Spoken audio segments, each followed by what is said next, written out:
Welcome to Behind the Confident Smile. I am your host, Bianca Cotton, and today I am joined again by the beautiful Jaya Brown. Thank you so much for coming back. Of course. Today, we are going to be talking about Pieces of Me, Jaya's story with searching for her birth family and becoming a mom. Jaya, again, thank you for being here and coming back to dig more into your story around being an adoptee and being on a journey for searching for your birth family. So tell us more about when you started to search for your birth family. Like, what sparked that? Mm-hmm. Well, first, thank you for having me back. I'm really enjoyed our conversation, and I'm looking forward to today's discussion as well. So it was always something that was in me to search for my birth family from an adolescent, essentially, since I found out so young that I was adopted. But I never had probably the courage to do it, and also the resources. Like, I didn't know what I needed to do. I didn't know the steps that I needed to take. When I was 18, my mom actually requested from the state it was called non-identifying information. So because they couldn't share my full records, they provide, it was probably like 5 or 6 pages. I actually still have it in my journal. I keep it in my journal. But it told me stuff that I pretty much knew. Like, it told me my parents were both African American, figured that. But it also, said how much I weighed and gave me a little bit more insight into basically just appointments, a couple of the appointments that I had with the doctor, and that my mom, so one of the things that I knew early on is that my mother was on drugs. And so they referenced that in the records too. So I'd heard it, but then I saw it actually in the records. It was like a taste. It was like a little appetizer at that particular time. But obviously it's not a lot of information. Fast forward many years later, when I was actually on the mission trip in Haiti back in 2017, is what really, I would say, rejuvenated me and my interest in finding my birth family. In speaking with my fellow adoptee that I met on the mission trip, he really encouraged me. He talked about his experience and what he did to find his birth family and just how impactful it was for him to have some understanding of where he came from. And he was ultimately successful in connecting with his birth family fairly quickly, if I remember. So we got back from the mission trip, and before the end of the year, I was requesting my records.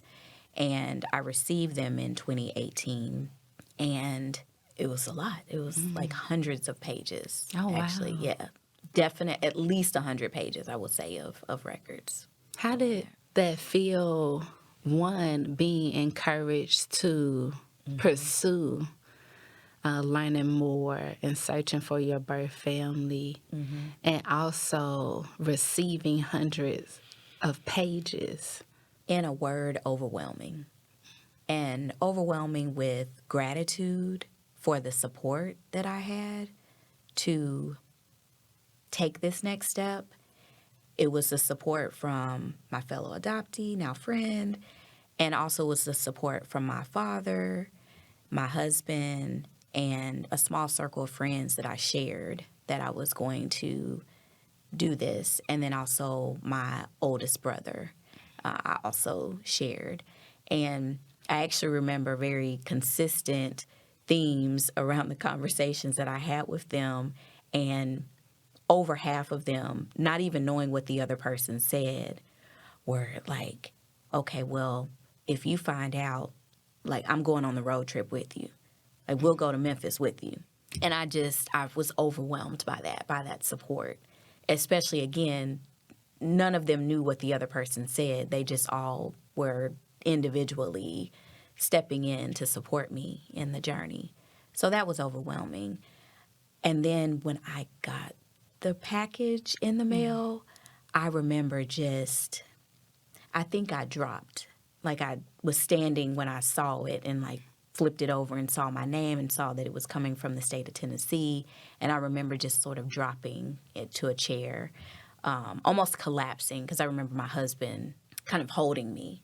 And I just was bawling. I hadn't even seen anything at that point, but just the fact that it had been all these years that I wanted to get the records, and now I was about to open a package to reveal another piece of me. So it was overwhelming. I can only imagine. And from holding the package to you opening it, how long did it take you to start to read?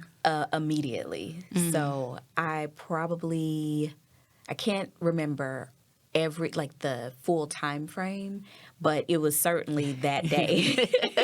I think I remember like us making us some tea and just sitting down, and I just I emptied out the envelope because there was so much in there. Like, it was heavy, so I knew that there was a lot in there, but it was actually organized by pre-adoption and post-adoption. And I actually didn't expect that I would have anything post-adoption. I just didn't know that was going to be part of what they shared with me. So, yeah, we dug right in. We had paper scattered over the floor, and we were both, me and my husband Frank, we were both looking through different, different pieces of the different piles of the package of paperwork. So, yeah, it was.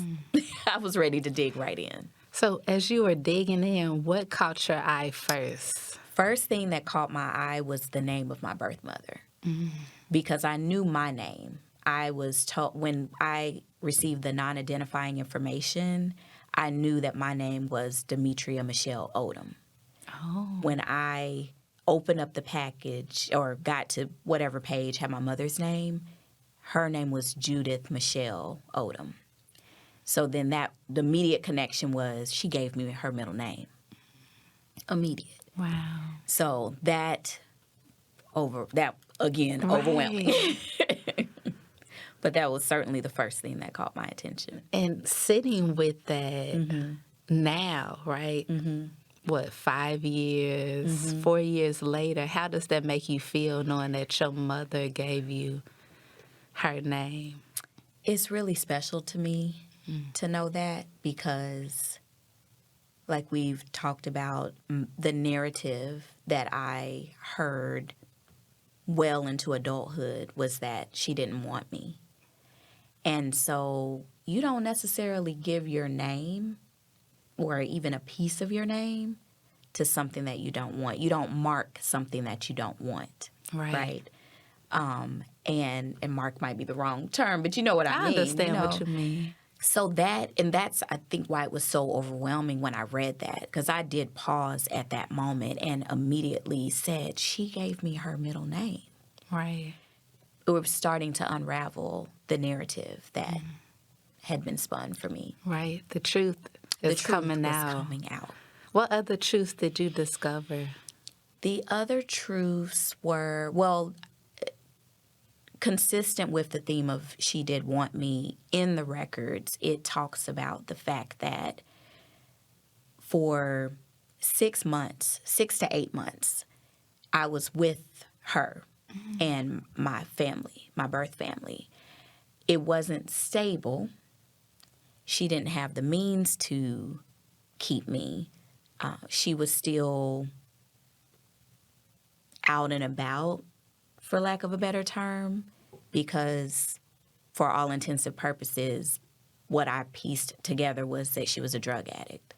So she wasn't completely present, but she was deliberate about keeping me in the family, which is documented in the records, where the state actually was the reason why I was actually placed into foster care. So they gave her a time frame to get it together. Right. And she passed me to neighbors, to other family. Like, I was in a state of transition for absolutely, I mean, if we're being honest, I was in a state of transition until I was formally adopted, since I was in foster care after that. But I was in a state of transition for those first, call it 8 months or so of my life, because she was trying to keep me with the family, but didn't have the means, the capacity. She just didn't have it. And in the records, it also talks about the question went to my maternal grandmother of keeping me. But apparently my maternal grandmother had just had a child too. Oh, so wow. I apparently have a birth uncle that is not much older than me. Not to mention I have a sister who's not much older than me as well. So maybe 2 years older than me. So what I discovered is that my maternal grandmother was able to keep my oldest sister, but they just didn't have the means to keep me. Right.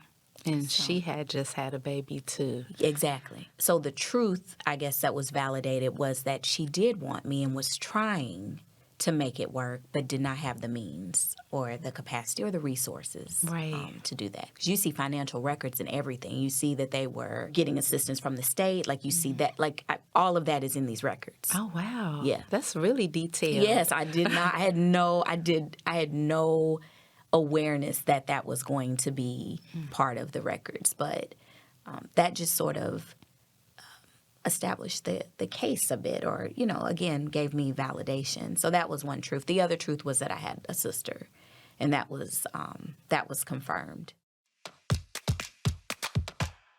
Tune in this Friday at 7:30 p.m. on Channel 19 for part 2 of our inspiring sit-down conversation with Senate Majority Leader Kimberly Lightford. I was never even acknowledged often that I would be running for the number 1 seat. So for me, it was just opportunity.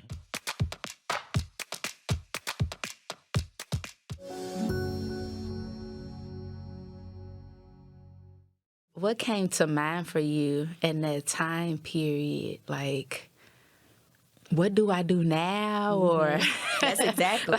That's exactly it. That's okay. I have names. Like, what can I do?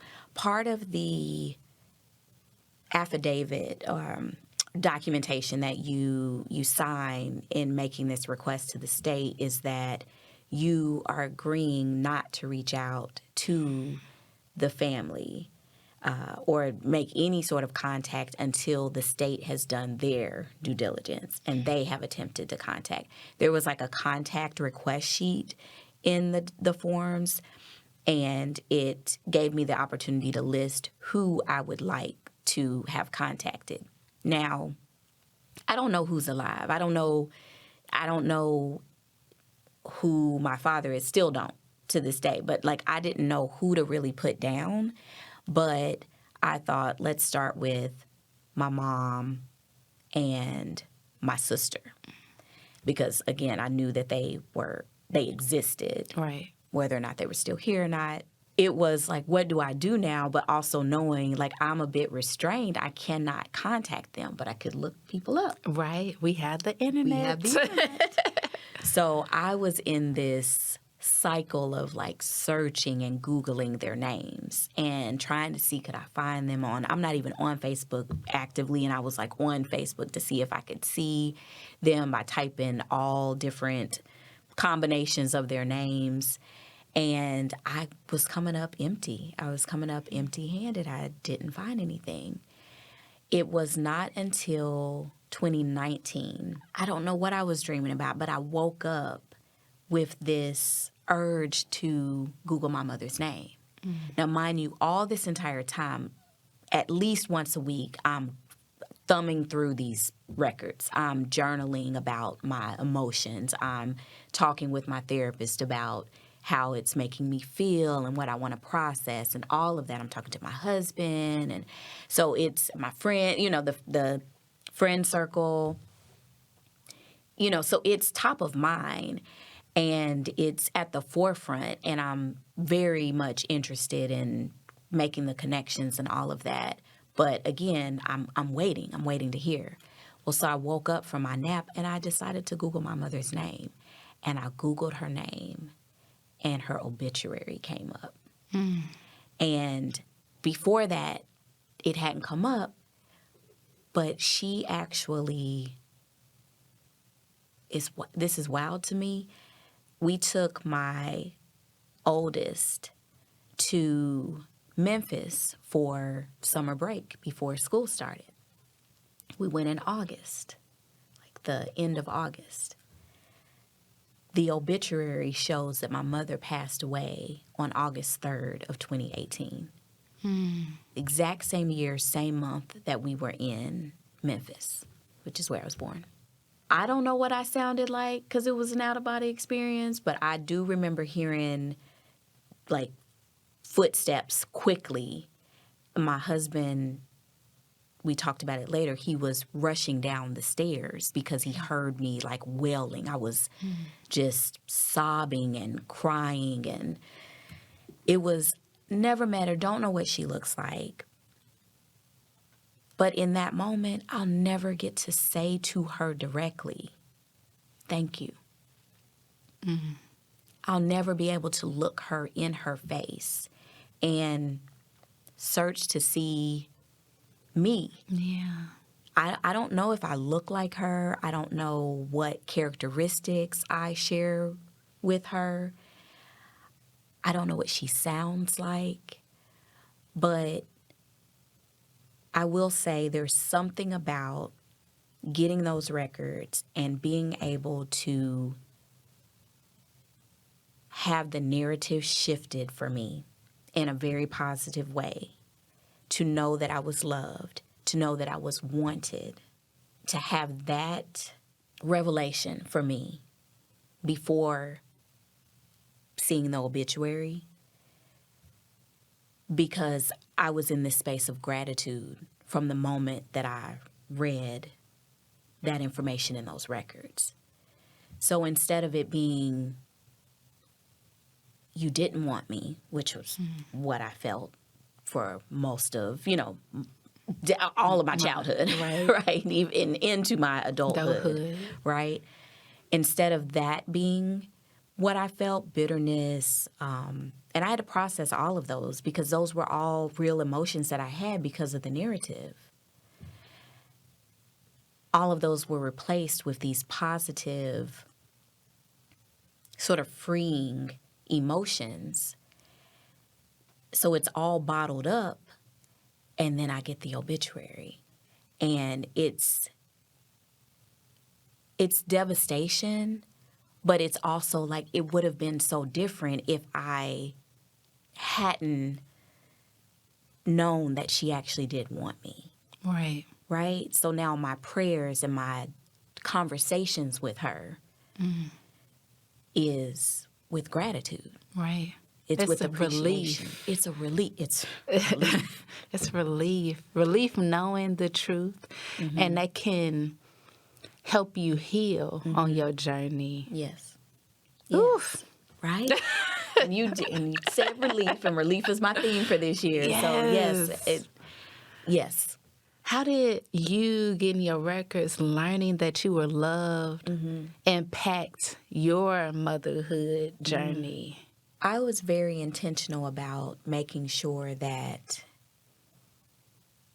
the stuff that was on me, the trauma, Yeah.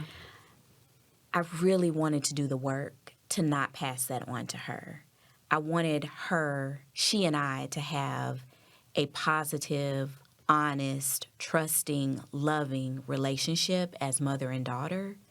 And I made that decision very early on before she was even a thought. And so I remember just sharing joy with her in finding out this information and being able to tell her some of the things that I knew. Now, I don't have all the pieces, right? I don't know all the things, but I was able to share, this was your grandmother's name. And this was your great-grandmother's name. And, remember I told you I was born in Memphis. And, I was able to share some thoughts with her. So it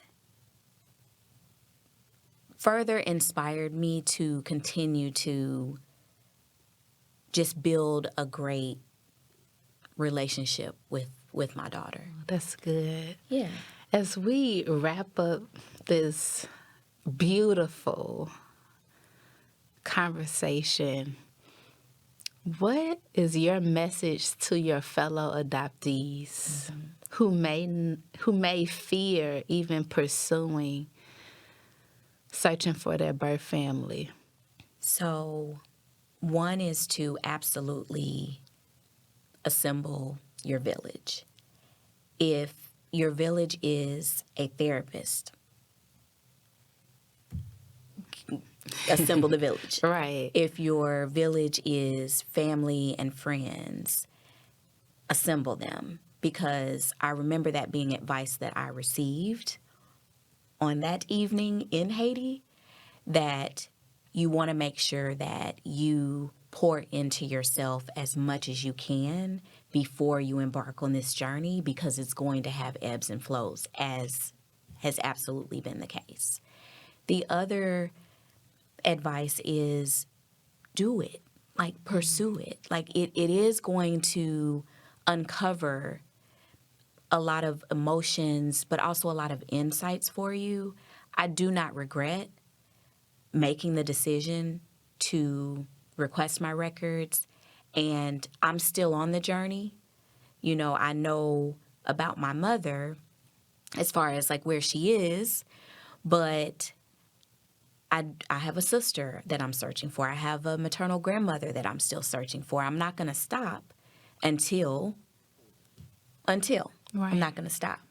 And then the last thing I would say is find a way to just continuously remind yourself and encourage yourself as you pursue that journey.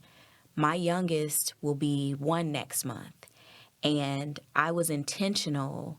we were intentional about naming her. And I felt it was really important for me to pass down my middle name that I shared with my mother. Her first name is Aya, which is sign from God or miracle, which that's a whole nother podcast.